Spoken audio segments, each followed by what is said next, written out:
Your mom is so sweet. I just knew.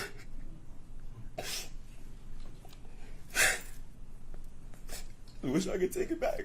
Nobody been in the situation. I just know. 1 minute, she was cool, she was fine. She laid back for a minute. Next thing I know, she was dead. I don't know what caused it. I did not cause it or anything like that. I reacted stupidly off of fear and panic like I've never felt before in my life. That is Jalen Brazier sitting in a courtroom telling a judge that his 17-year-old cousin just randomly died while they were hanging out, and that the only thing he could think to do was throw her body in a dumpster. By the time that recording played in court, the jury had already seen everything else. The text messages, the Google searches, the phone data, and the scratch on his neck from what prosecutors said was a struggle. But before we get to any of that, we need to go back to the beginning, because this did not start on the night Zion died. It started years before, and what investigators uncovered is one of the most disturbing things you will hear about someone who is supposed to be family. Zion Rochelle Foster was born on November 20, 2004, in East Point, Michigan, a suburb right outside Detroit. She was the oldest of 6 children, and from everything her family described, she carried that role like it truly meant something. She helped her mother around the house, looked after her younger siblings, bought them things with her own money once she started working, and according to everyone who knew her, she was the kind of person who changed the energy in a room just by walking into it. Her mother, Sierra Milton, called her "my firstborn, my best friend." Her father, James Royster, described her as fearless, someone who loved reading and trying new things, a young woman who had a lot to offer this world. She could draw, write songs, play instruments, and she had real ambitions: architecture, music, building a life beyond high school. A few months before she disappeared, she started her first job at Detroit Wing Company, a local restaurant in East Point, and was excited about it in the way only someone who has just earned their first paycheck can be. She was using that money to buy things for her younger siblings, which tells you everything about what kind of person she was. She also had some medical history that would come up during the investigation. Records showed she had asthma, a connective tissue condition called Ehlers-Danlos syndrome, a history of seizures, and she had been on a low dose of Prozac since October 2021 for depression and anxiety. At the time she went missing, she was also recovering from COVID. None of that made her fragile or troubled in any special way. It made her a regular teenager dealing with real health stuff, the way a lot of young people do, still showing up for work, planning for the future, and being the big sister everybody counted on. Now, on the other side of this story, there is Jalen Omar Brazier, born August 10, 1998, making him 23 years old when Zion disappeared. He was 6'3", living in Detroit with his girlfriend Katrina Smith and their 2 children, with a 3rd baby on the way. He was connected to Zion through her father's side of the family, technically a step-cousin by marriage, but inside the family, he was just her cousin. And from Zion's perspective, he was not just any cousin. She had his name saved in her phone as Favo, short for favorite. She trusted him the way you trust someone you have known your whole life and never had any reason to question. What prosecutors would later prove is that Brazier had been working on that trust for years before the night she died. When investigators pulled Zion's phone and extracted the messages between her and Brazier, they found over 4,000 of them, many sent when Zion was around 16 years old or younger. By December of 2020, when Zion was 16, Brazier was sending her explicit messages, and they were having conversations about Plan B, which is emergency contraception used to prevent pregnancy. By March of 2021, he was telling her graphically that he was unhappy with his girlfriend and making it clear he saw Zion as someone who could take that spot.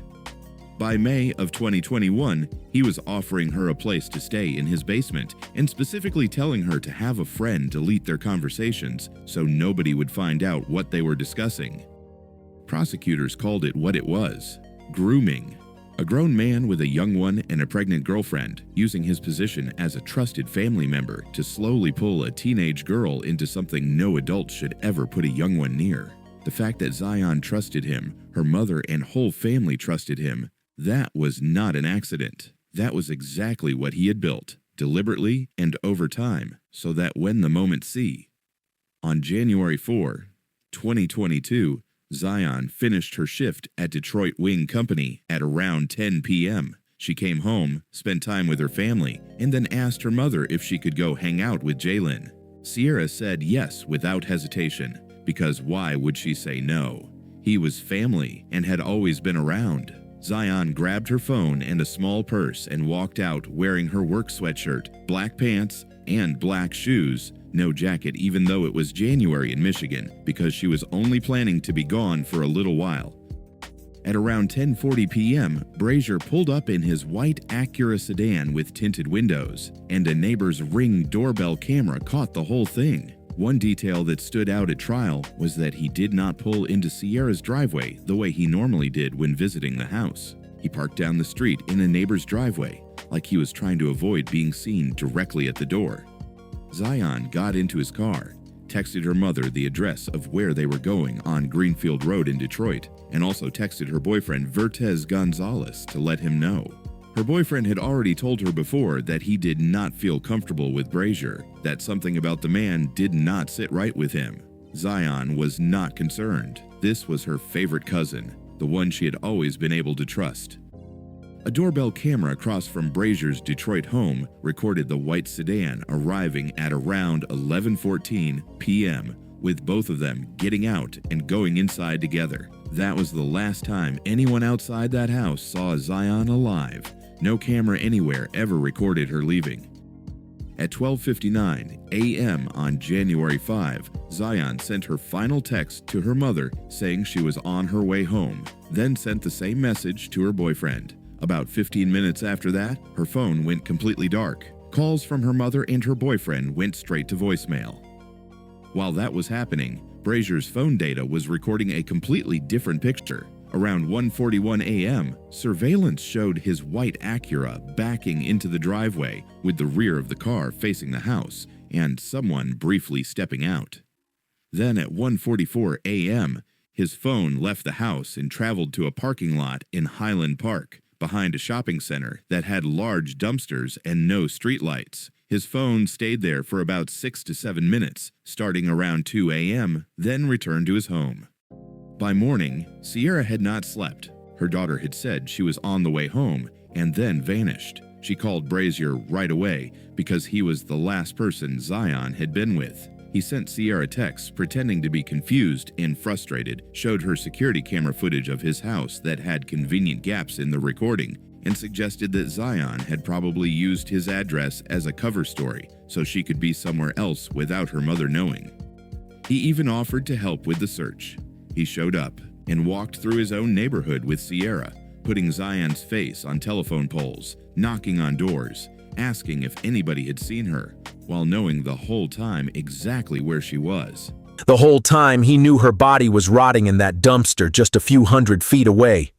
Sierra filed a missing persons report with East Point Police on January 5, and Detroit police were notified the following day. Detectives began pulling phone records almost immediately, and what they saw pointed straight at Brazier. His cell phone had been at Zion's house the night she went missing, had traveled to that Highland Park parking lot in the early morning hours, and had come back home. There was Ring camera footage of him picking her up, and a neighbor's camera showing them both walking into his house together. No footage of her ever leaving existed anywhere. When investigators came to his door, Brazier kept lying. He told them his phone must have been hacked or cloned. When they showed him the Ring camera footage, he had another excuse. On January 19, 2022, knowing he was about to be named a person of interest, he turned himself in. The next day, in a recorded police interrogation that the jury would hear 2 years later at trial, he finally admitted he had been with Zion that night. He said they smoked marijuana, and at some point, she just went quiet. He said he checked on her and realized she was not breathing, panicked, could not bring himself to call 911, put her body in the trunk of his car, drove to that Highland Park dumpster, and left her there. He told Sierra the same story separately, and she later described what he said to her. You think she dies and then you dispose of the body? Just like that? That was your choice? I sat for a minute and I didn't know what to do. I was like, I just did not know what to do. It's like, I mean, the first thing that came to your mind. I'm trying to understand with the limited information I have that this person passed away in your presence, and your first thought is, well, I gotta get My rid first of the body. thought was how bad it looked to start with. Just like, how do I explain like what happened? And here is what his answer revealed about where his mind actually was. Like, what do I do? Who do I call? My kids are upstairs. We just got into this place after struggling for like 2 years to get it, and everything is falling down. I won't have any conversation in this court. And I wish I could take it back. I would have called the ambulance, called her mom, because her mom's so sweet. Her mom is so sweet. And I just knew.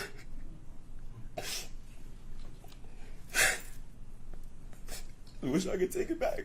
Nobody'd been in the situation. At the very least, they'd be able to be like, okay, this happened, confirm this. And everybody has some sort of peace right now, you know? But I just didn't know what to do. On January 24, 2022, Brazier was charged in Macomb County with 2 counts of lying to a peace officer during a criminal investigation. He pleaded no contest, was sentenced to 23 months to 4 years, completed a 90-day boot camp program, and was released on parole in January 2023 after serving about 10 months. Sierra Milton publicly called that release absurd. Her daughter was still missing, and the man who admitted to throwing her body away was back home free. Based on Brazier's confession about the dumpster, police traced the garbage truck route using phone GPS data and garbage collection records to Pine Tree Acres landfill in Macomb County. In May 2022, they launched Operation Zion, a full-scale search involving around 50 Detroit police officers working in hazmat suits, digging through an area that reached 45 to 50 feet deep, processing roughly 7,500 tons of trash over several months in extreme conditions. The operation cost close to $1 million. In October 2022, they shut it down as no remains were found, but the investigation kept going. In June 2023, about 18 months after Zion disappeared, Wayne County prosecutor Kim Worthy charged Brazier with second-degree murder and tampering with evidence. When police arrested him that month, they seized his phones, and what the forensic team found on those devices is what turned this case from difficult to, as the prosecution put it at trial, overwhelming. The Google search history alone told a story that had no innocent explanation. FBI Special Agent George Reinert testified that less than 25 minutes after Brazier returned home from the Highland Park dump site on the night of January 5, 2022, he went on his phone and searched, "Are trash trucks also compactors?" and "What is the force of a garbage truck compactor?" The man who claimed he was completely out of his mind with panic had already calmed down enough to research whether the compactor in a garbage truck would destroy a body before it got to the landfill. Days later, the searches shifted to how to avoid getting caught, including how to tell if you're being watched by police and how to tell if there's a stakeout on your property. Then, on January 15th, there was a cluster of searches in a single day. Why haven't I been arrested if I'm being investigated? How much Motrin can kill you? Can putting a toaster in the bath kill you? What happens if you put a fork in an outlet? Detective Sarah Markell testified that several of those searches suggested he was thinking about hurting himself, possibly because the investigation was starting to close in. What he was not searching for, not once across any device, was anything about why a young person might suddenly stop breathing, or what to do if someone has a medical emergency in front of you. Investigators also found adult films stored on his phones that included videos depicting intimate misdemeanor, comics depicting unwanted intimacy, and adult website searches using the keyword "black cousin." Digital forensic analyst Eric Franti confirmed were searches Brazier had specifically typed himself, not content that appeared through any automatic recommendation. And then there were the jail calls. Hundreds of recorded phone calls from while he was locked up waiting for trial. Prosecutors played several of them for the jury. In one call, Brazier told his girlfriend, Katrina Smith, directly not to show up to the trial. In another, he asked her to research the pros and cons of recanting a statement in a criminal case. He also used another inmate's phone account, apparently thinking it was not being monitored to speak more freely and described his chances at trial as unaliving. The trial began on May 7, 2024 in Wayne County Circuit Court before Judge Donald Knapp. The prosecution called 32 witnesses over 8 days. The defense is called zero, and Brazier did not testify. Witnesses included Sierra Milton, Vertez Gonzalez, Katrina Smith, Brazier's brother David McGee, detectives, FBI analysts, and forensic pathologist Dr. Lee Hlavity from the Wayne County Medical Examiner's Office, who reviewed years of Zion's medical records to assess whether Brazier's "she just died" story was medically possible. Dr. Hlavity was measured but clear. Without a body and an autopsy, she could not state a definitive cause of death, but she testified just as clearly about what Brazier's version did not match. Asthma, the one condition in Zion's records that could theoretically cause sudden death, does not look anything like quietly laying back and going still.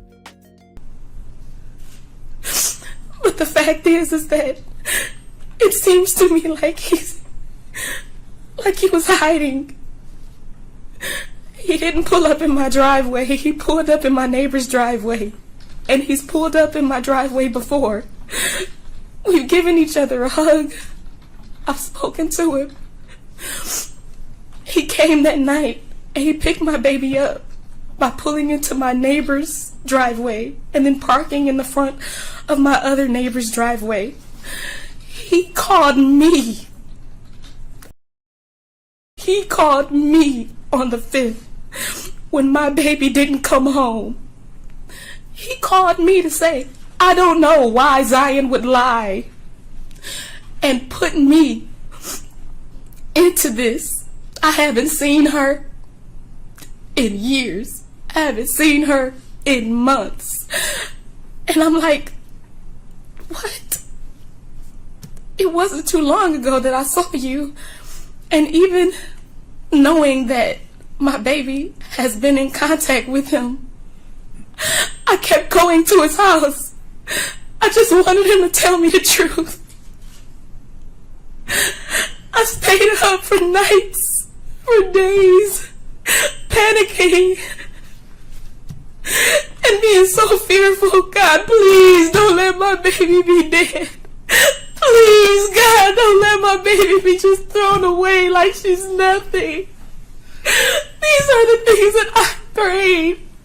I was fasting, my children not getting sleep, not eating, can't go to work. I'm a single parent. Everything that I do is for my children. Every ounce of money and time or whatever and energy is for them. It's to make sure that they're good. It's to make sure that they're surrounded by people that love them and protect them. And so, yes, Zion, you can go with your cousin who you have in your phone as Favo because he's your favorite on that side of the family. And to say, you panicked. Then why didn't you think about my baby? What if you were so high you didn't know she was alive? And you just threw her in a dumpster in the cold without a coat? And if that's the case, that means that my baby was crushed in the process of how trash is taken and picked up and placed in a landfill where she will never be found. I will never know. I will never know. I won't get to see my baby again. And as far as the many times that I went to his house during the search, Your Honor, he helped me post flyers of my baby in his neighborhood, on the corner of his house, the street that he lives. He told me, along with his mother, I would not lie to you. I know this has got to be really fearful for you. But I'm telling you, I have not seen her. I have not been around her. His mother said, my baby wouldn't lie to me. And so now everybody is suffering. My children are suffering. And they have to grow up knowing that their cousin did something this awful, and that their big sister isn't there anymore. And we have so many events and so many life changes that are happening now. My son came to his house and he didn't recognize him, but my son was so angry and he just knocked at the door and was like, "Is Zion here? Is Zion here?" You could have came and said something. You could have called 911. You could have called your mom. You could have called relatives that are all around. Somebody could have helped. An asthma attack involves obvious visible distress, fast breathing, reaching for an inhaler, struggling to get air, the kind of thing that no one sitting in the same room could miss. And as for the marijuana and the LSD that Brazier added to his story at different points, she testified that those drugs could not have caused her death in any way. There was also physical evidence from a witness who had no reason to lie. Katrina Smith testified that when she picked Brazier up at around 2:20 a.m. on January 5, she noticed a large, deep, bloody scratch on his collarbone. He told her the cat had done it. Smith told the jury she never scratched that deep before to draw that much blood. Prosecutors pointed to that scratch as evidence of a struggle of Zion fighting back before she died. Then Sierra Milton took the stand. Zion had a history of depression. She threatened to kill herself at least one time. She also had a history of seizures and taking seizure medication. Now on this particular day, she came over to Jalen's house. They were smoking. Jalen told the police after some time that she had shallow breathing and a faint heartbeat. And then she turned and looked directly at Brazier, who would not look back at her. Asks if she can go wherever I would allow her to go. There are yeses and there are nos. Because as a parent, you want to protect your babies. I have 6 kids. Zion is my oldest. All of my children look up to her. We were supposed to be planning her prom, her dress and colors. I'm still getting emails from the school right now for graduation pictures and just graduation. And now we can't do any of that because she asked me if she could go with Jalen. And I said yes, because I trust him. And I thought he would be responsible. The courtroom went silent after that. Then the jury went to deliberate, and less than 1 hour later, they came back. How do you find it? Guilty. Jury less than 1 hour to convict Jalen Brazier of killing his cousin Zion Foster. The jury reading out the word guilty to both charges of second-degree murder and tampering with evidence. Thank you for joining us. I'm Karen Drew. On June 3, 2024, Judge Knapp sentenced Brazier to 38 to 90 years for the murder, plus a consecutive 5 to 10 years for tampering, meaning he has to finish one sentence before the other even starts. And Karen, we have been with Zion Foster's mother since the very beginning when she was clutching missing posters of her daughter just a few days after she went missing. She was frantically searching for her daughter on Detroit's West Side, the last place she was seen. We walked out of the courthouse today with her. She was in tears. She was having hugs with her family members. And then I got to ask her what this is like for her. His total minimum is 43 years. His earliest possible release date is June 12, 2066. The judge went above the sentencing guidelines and explained why in open court. The relationship between the victim and the aggressor provides a reason to exceed the sentencing guidelines. Zion Foster considered defendant her favorite cousin, yet defendant only viewed her as a potential source of pleasure. He took advantage of her young age, and naivete. Then after she became a liability, he disposed of her in a heartless manner. In exchange for her friendship, he made every effort to protect himself by lying to law enforcement and lying to Zion Foster's family. He did not call 911 for his beloved cousin, who he insists he did not murder. Instead, after it was clear that his lies were not leading law enforcement away from him, he called a lawyer and spoke to police, which he later regretted, to minimize his exposure to prison time. The victim in this case was not a rival. The judge also said that Brazier's cold indifference and self-absorbed conduct from the moment Zion died through to the day of sentencing made it clear he was not someone who could be rehabilitated. He noted that Brazier only turned himself in once he realized his lies were no longer working, meaning even that moment was a calculation, not a conscience. Sierra Milton gave her victim impact statement by video. She described the full weight of what Brazier took from her family: children in therapy, some hospitalized, her youngest son refusing to eat for a period because he could not understand where his big sister had gone. She talked about every milestone that would never come: the prom dress, the graduation, the first car, the career Zion had been building toward. Let my baby be dead. Please, God, don't let my baby be just thrown away like she's nothing. These are the things that I prayed. I was fasting, my children not getting sleep, not eating, can't go to work. I'm a single parent. Everything that I do is for my children. Every ounce of money and time or whatever and energy is for them. It's to make sure that they're good. It's to make sure that they're surrounded by people that love them and protect them. And so yes, Zion, you can go with your cousin who you have in your phone as Favo because he's your favorite on that side of the family. And to say, you panicked. Then why didn't you think about my baby?